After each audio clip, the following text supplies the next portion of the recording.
This is a reading from Luke chapter 13, verses 1 through 9 and 31 through 35. Some who were present on that occasion told Jesus about the Galileans whom Pilate had killed while they were offering sacrifices.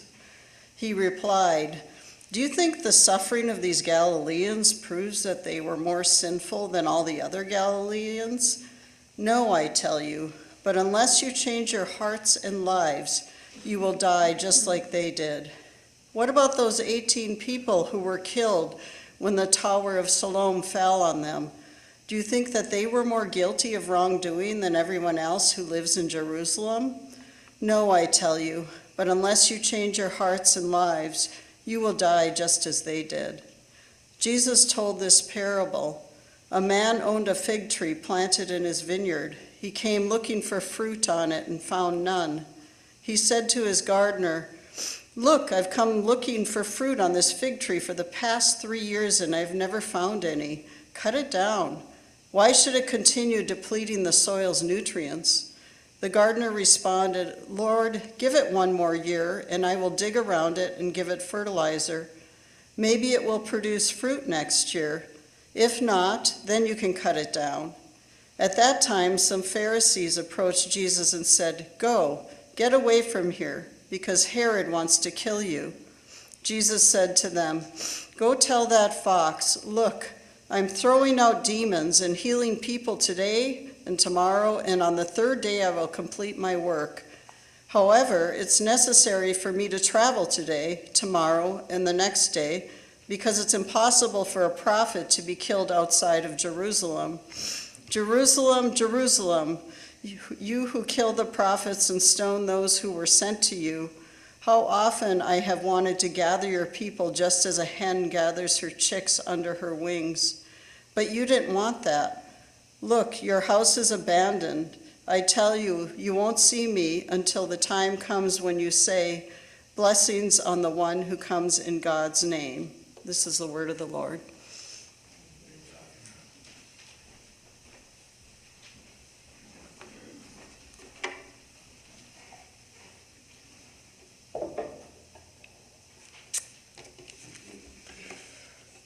Blessed people of God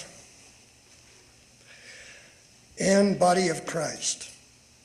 Jesus tells us, unless you change your hearts and minds, you will die. Now, Jesus is not speaking of dying as in natural death. Jesus is not speaking of going to hell in the afterlife. Jesus is speaking of daily choosing life in the face of death. Choosing death is participation by support or silence in deadly ways, and they're all around us. Choosing death for others and all that wreaks harm on them. And Jesus says, choose life. Proclaiming and claiming our choice for life with Jesus every day. That's our task. And that's the Lenten journey we're on with Jesus. A journey we recognize from years past as we live this worship rhythm together. Yet a journey like never before this year in some particular ways. A journey through the heart of harm and hate overwhelming country and church. A journey with Jesus transforming our hearts and lives with love and life. A question to hold for a moment and reflect on silently. I'm going to give you a moment of silence. In your heart, not for response now, that will come. How are you feeling and doing on this Lenten journey with Jesus.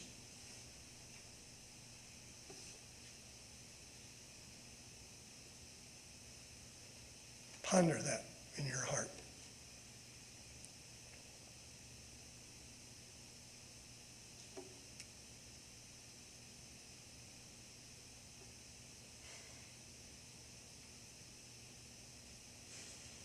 On Thursday evening, discussion of Drew Straight's Strange Worship, which Dave, you, and others were here for, as we gathered here and talked about Drew Straight's Strange Worship, thanks to Julie's organizing this and Chloe leading it this week in Julie's absence.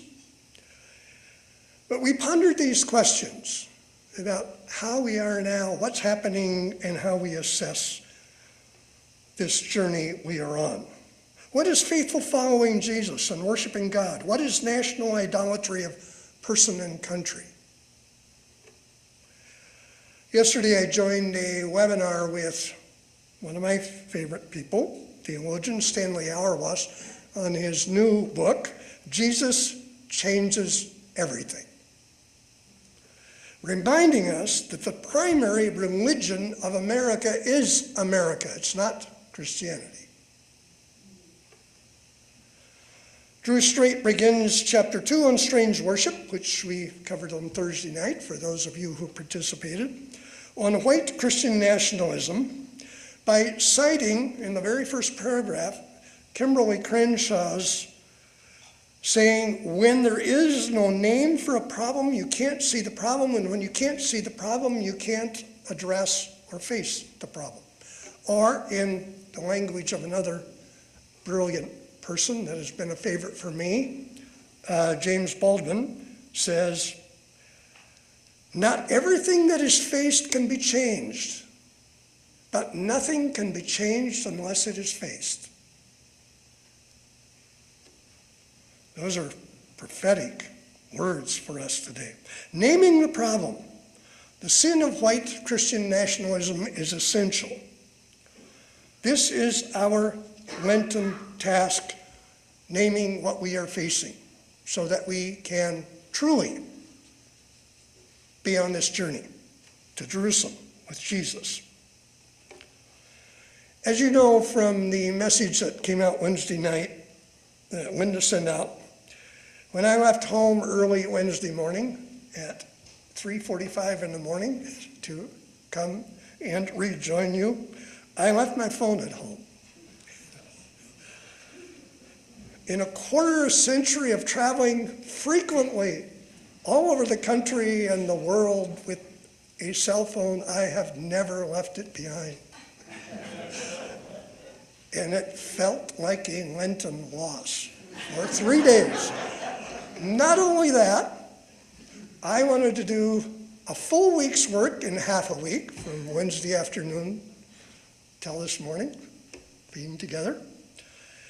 But my computer hard drive crashed. So for Wednesday afternoon and Thursday and Friday, I was without phone or computer, essentially. I did get it fixed. In my loss and distress, I realized two things. One, how dependent on phone and computer I am, that my life is on there. Everything. And this is a very dominant world problem.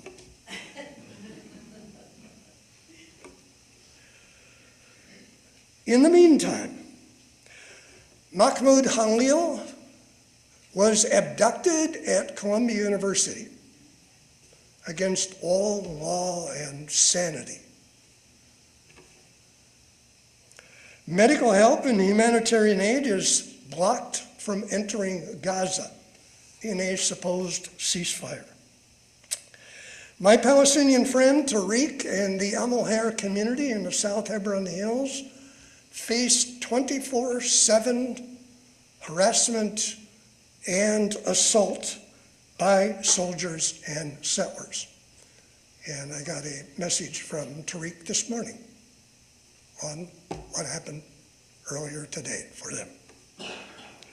Ukraine, Syria, Yemen, South Sudan, Myanmar, and more face endless assault. At home, a local teacher is forced to remove a beautiful banner proclaiming, "All are welcome here." What kind of world do we live in? What is this journey to Jerusalem with Jesus that we are on? We live with endless assault on sensibility and sanity, wholeness, and humanity. Which brings us to Luke's Gospel and Jesus on the Lenten journey to Jerusalem. The first century biblical context in the second half of Luke's Gospel, from chapter 9 to 19, is this journey to Jerusalem. It is real and metaphorical, or the meaning of life with Jesus. Jesus' journey to Jerusalem culminates in Jerusalem, where his being in word and action confronts imperial ways of domination and destruction. A primary source for Luke's Gospel is a very dear friend, Mennonite biblical scholar Mary Schertz. She spent her lifetime writing a commentary for the Believers Church Biblical Commentary series on Luke. She didn't get it done before I retired as pastor, so I always chided her about that because I wanted to be a pastor. Now you've given me opportunity to use it in this year. But she summarizes this very portion of the journey for today, Luke's Gospel, this way. As Jesus proceeds to Jerusalem with his followers, he is getting closer to the powerful center of the status quo, a center inhabited by Israel's occupiers and the successful persons from among his own people who intentionally or otherwise support the imperial power that Rome wields. Jesus leads the way, demonstrating in person and word, heart and life, in person and words, this resistance to empire, unquote. And then she goes on unpacking this gospel that Beth just read a few minutes ago. Jesus embodies a mood shift on this journey, and here in this very text. A mood shift on the way to Jerusalem, recognizing the severity and the threat of imperial madness and meanness.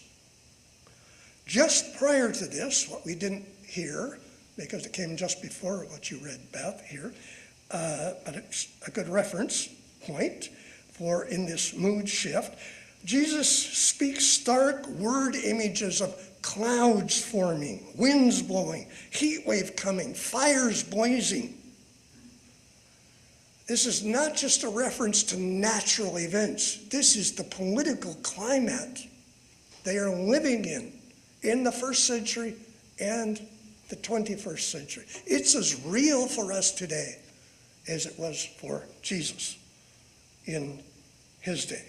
And he meant for us to take it as real as in his day for all time. Jesus is challenged and told about Caesar's ruthless, through Caesar, regional ruler Pilate, about wreaking vengeance on innocent Galileans, and referred to an actual event that had happened where some Galileans were killed. And Jesus reminds them and saying, their death is not their guilt. It happens because the system, a deadly system, works this way. And warns, unless you reject complicity by support or silence, you will die just as they did, unless your hearts and lives are being transformed.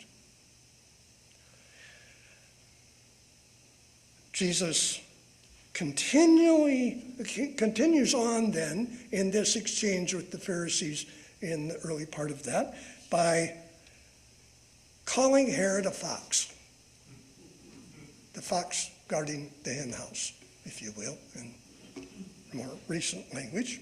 Today is then the fox guards the hen house with deadly design.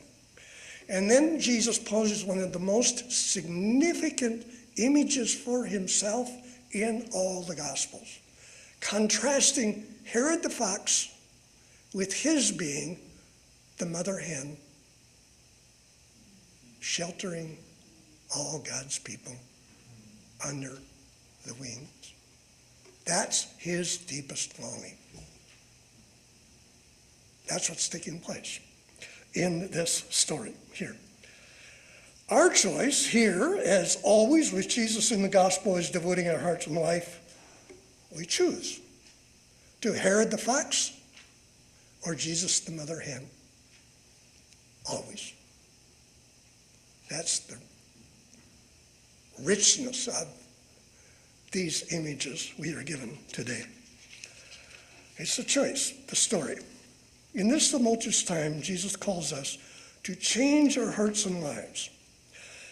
I was reminded many years ago, in my youth, I had some testy conversations with my father over this,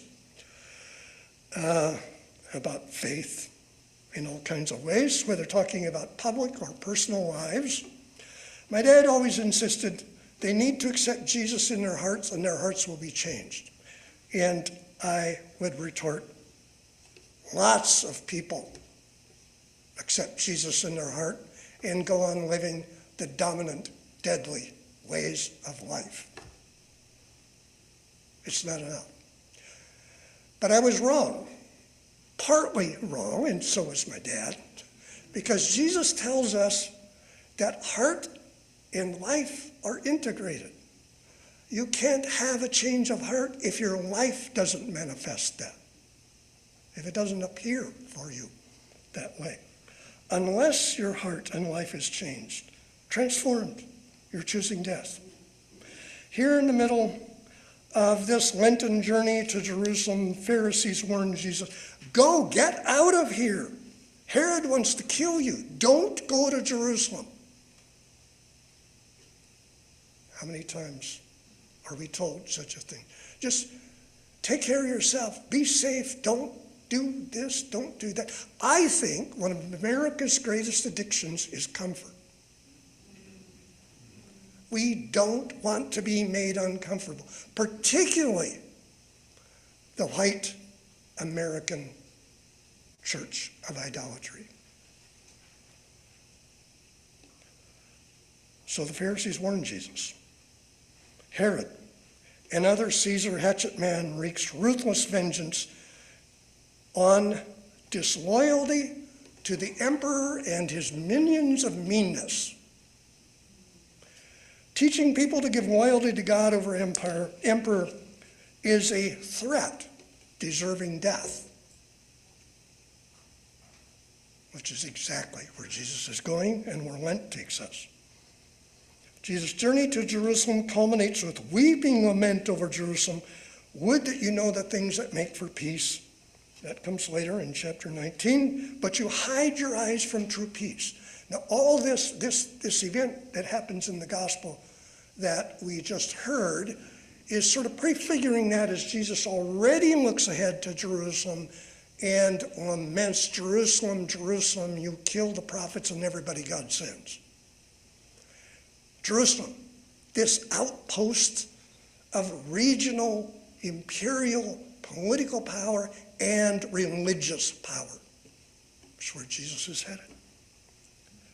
Here, Jesus foreshadows that later tearful lament, declaring, Jerusalem is the imperial center who kills prophets sent by God. Then and now, there is much to lament and weep over. As Lent began, Richard Rohr's new book, The Tears of Things, was released, and I just got it and spent yesterday, some of yesterday with it. The tears of things, Richard begins the very first chapter, the very first paragraph, by quoting Virgil's Aeneid. There are tears at the hearts of things. Only tears can move us beyond paralyzing anger at evil, death, injustice, without losing the deep legitimacy of our anger. That's very important. We live in a tragic and transforming time. What changed hearts and lives did you encounter this week? What fruit of the Spirit have you known this week? Who now would follow Christ? The song we sang, thank you, Ernie. I'd asked him to sing that, and I knew you probably don't know it very, but those are words from the first Anabaptist hymnal, the Ausbund, which is still used in many ways. It was mostly in German then. Who now would follow Christ?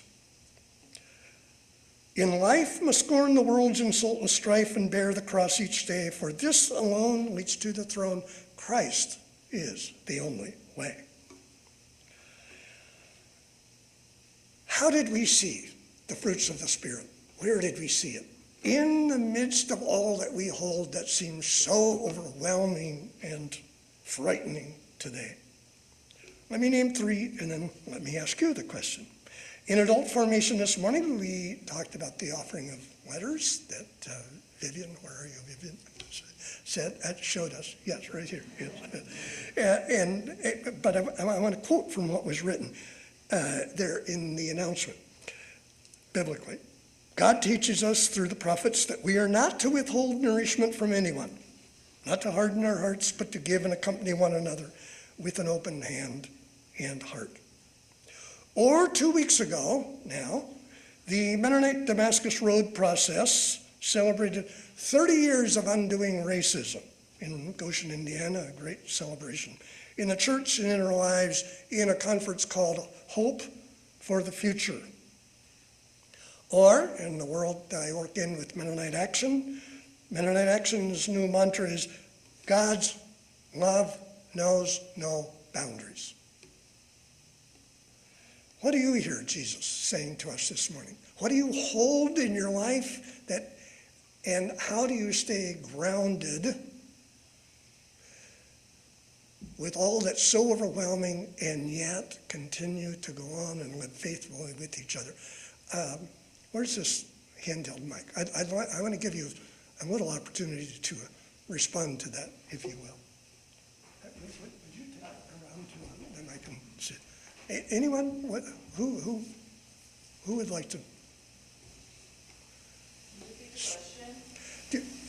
How are you holding what is both overwhelming without being overwhelmed, and what are you hearing Jesus telling, so that we know how to hold what is so frightening and overwhelming and traumatic in our time?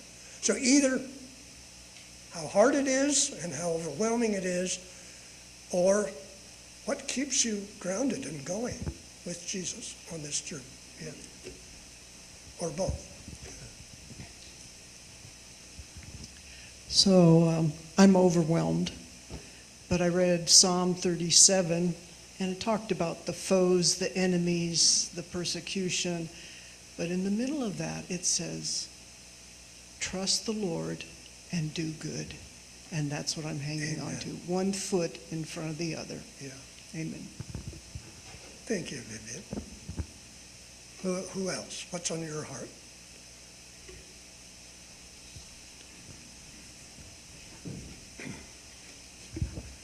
Carol and I have been nurturing our own fig tree for several years. Although it has a couple of saplings, it hasn't borne any fruit for a long time. And there are times when I am the one that says, we're just throwing good fertilizer after bad fertilizer.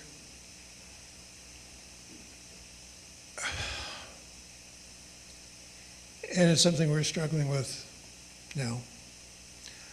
But I think besides the fertilizer, we have to remember that fig trees have to produce their own leaves. That's not something that we can do.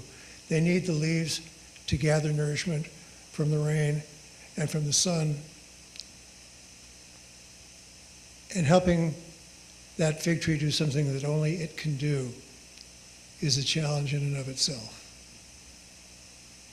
We could use all the divine intervention we could get on how to walk that balance. Okay, I could go on.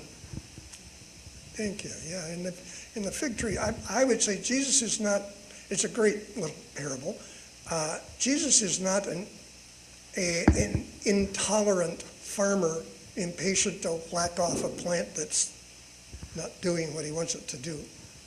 It's talking about metaphors for life and living and what bears fruit. Elsewhere he talks about, in the Sermon on the Mount, about bearing fruit, meaning our lives, and so on. So yes, go. Who else was Dave? Yes, I'm part of a group that has been, has started studying Psalms in a group weekly. And becoming reacquainted with lament has Good. been helpful. Yes. Israel was extremely frustrated and had a lot of enemies.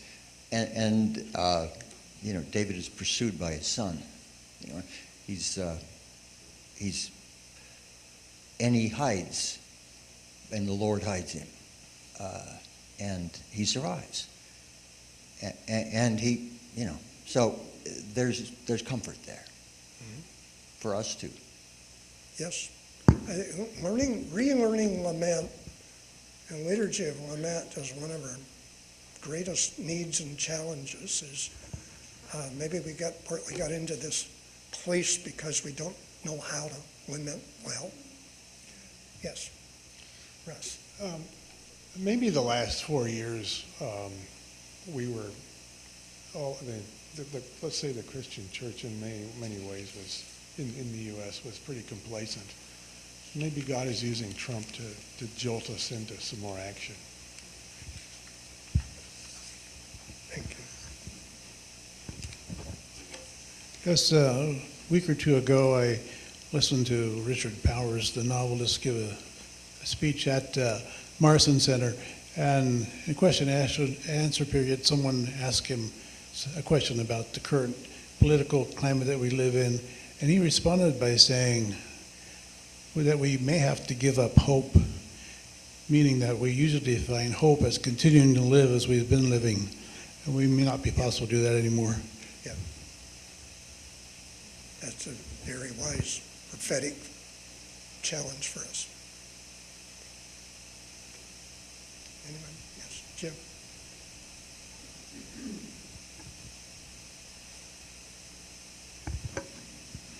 So as everybody here I'm sure knows, yesterday was a pretty amazing day downtown. And being the photojournalist I am, I was there taking pictures of that and doing my part to not be quiet, not be silent, and getting pictures out about the event to share with others. And on the way home, I had a slow leak in one of my tires in my car. I stopped to get that fixed. While I was there, I had a conversation with the managing editor at the Idaho Press about what I was doing and pictures that I got and how happy I was with the images that I had received. When I got off the phone, the guy behind the counter said, "So you were at a protest?" And he wanted to know more about it. And I hesitated because I didn't know what his political position was. Yeah. But turns out he's in the LGBTQ community, and he was very happy that I was there. And I had a great opportunity to make a new friend. So it was a good time. The day ended very well. Bearing fruit. Thank you, Jim. One more?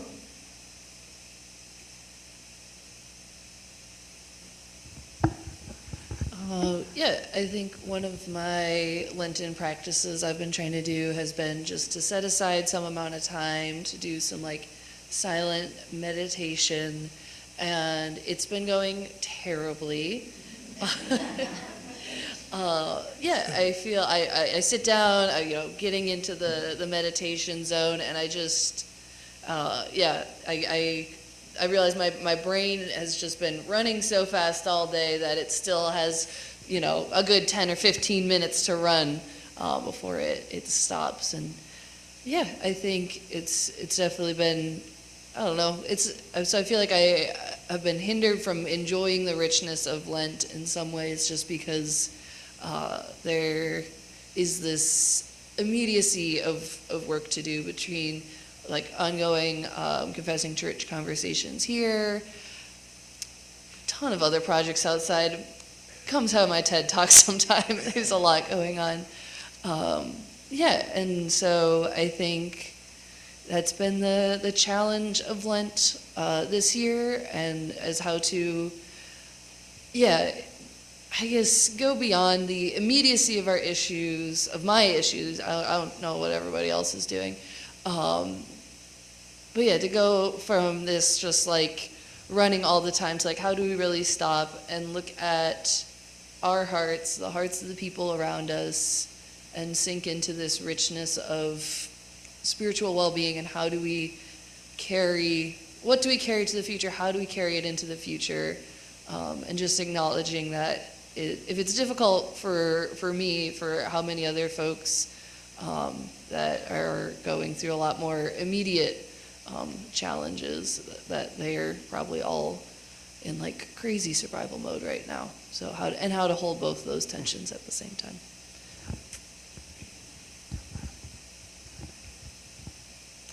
Well, all of you have a story in your life and on your heart. I would love to spend time with you and hear them and share them elsewhere. But I'm going to close with where Jesus ended this portion of the journey, reminding us, saying, "You will see me when you offer blessings on the one who comes in God's name." Amen.